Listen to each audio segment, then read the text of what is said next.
જય શ્રી કૃષ્ણ સાહેબ. જય શ્રી કૃષ્ણભાઈ. હમણાં પરિસ્થિતિ એવી ટાઈટ રહી છે હકીકતે કે સવારે 4 વાગ્યામાં તમે જુઓ ને તો જવાબ આપું છું, રાતના 11 વાગે પૂરા નથી થતા. બધાને ફોન કરવા શક્ય જ નથી હોતા. વોટ્સએપ થી જવાબ પૂરા નથી આપી શકાતા. એક જણાને ફોન કરવા જાવ ને ત્યાં ઓછામાં ઓછા 20-25 જણાનો જવાબ વોટ્સએપ થી આપી દેતો હોઉં છું. બોલો શું તકલીફ છે? અમે સાહેબ સર્વેમાં તમારી માહિતીની ડિટેલ લઈને મેં અરજી કરેલી બધી ઓનલાઈન. હા, એમાં સર્વે અમને લોચે ચડાવે છે. શું લોચે ચડાવે છે? ઈ કે તમારામાં ઓવરલેપિંગ છે એમ. ઓવરલેપિંગ તમે ન ઓવરલેપિંગ છે કરો. તો સુપર ઇમ્પોઝ ની માપણી કરો ને. સુપર ઇમ્પોઝ ની માંગ કરો ને. ઓવરલેપિંગ છે તો સુપર નહીં. Super impose.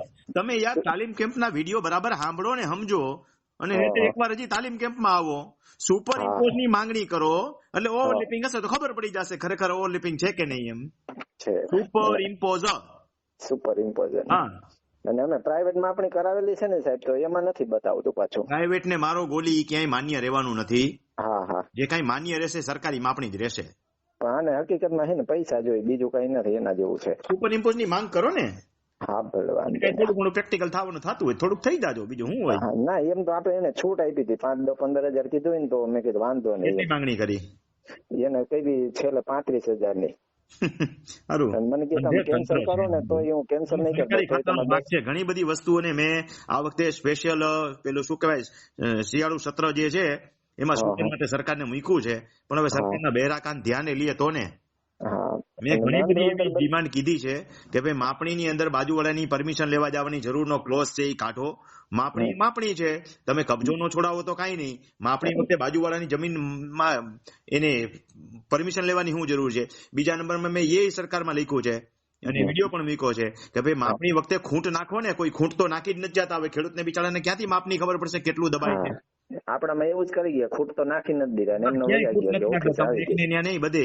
હવે બીજા નંબરમાં એવું મેં કીધું કે ભાઈ માપણી શીટની અંદર જૂના ટીપણ સ્કેચ હતા એમાં હાકડ કડીના માપ આવતા, એટલે 33 ફૂટની આખી હાકડ અને કડી 2 ફૂટની એવું બધું ખબર પડી જતી, હાથે ગણતરી કરી જતી. અત્યારે માપની શીટ માપો તો ઘરના કોઈ માપ તો ચારેય દિશાના લખી નથી દેતા.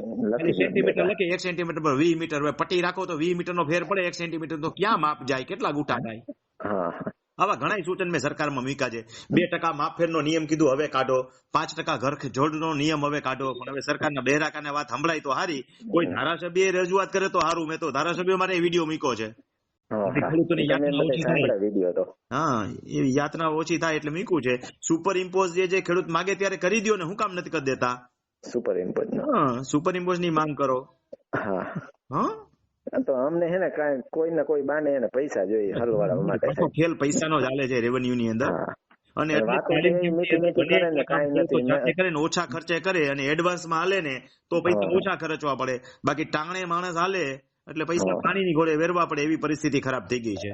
કઈ વાંધો નહીં, આપણા કેસની અંદર સુપર ઇમ્પોઝ ની માંગ કરો. કોઈ ધારાસભ્યના બહેરાકાને પડશે આ મારી વાત તો આ વખતે નહીં તો આવતા વર્ષે કોક ધારાસભ્ય રજૂઆત કરશે તો ખેડૂતનો કઈક પ્રશ્ન હલ થશે.